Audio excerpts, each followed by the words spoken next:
Kung gusto mo ng vacuum na pwedeng pang floor at pang sulok, check ang Simplus 3-in-1.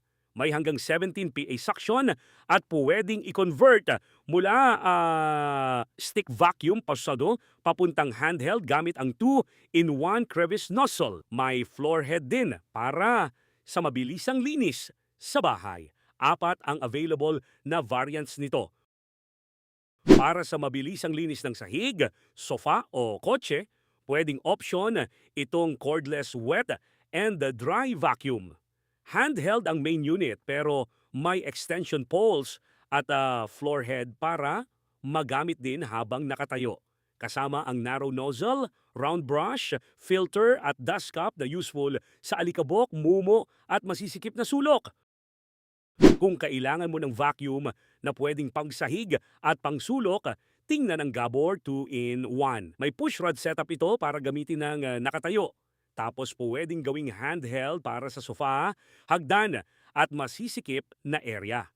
May hanggang 16,000 PAA suction at triple filtration system. Plus, may 12-month warranty. Available sa black, white at bundle na may dalawang filter.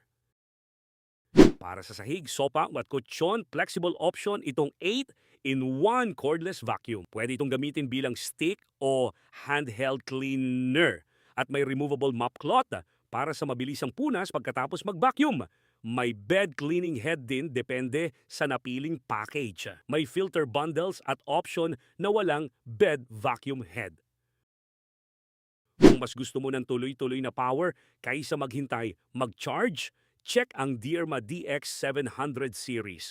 Corded itong 2-in-1 vacuum. Kaya pwedeng full stick para sa sahig o handheld para sa sofa at masisikip na sulok.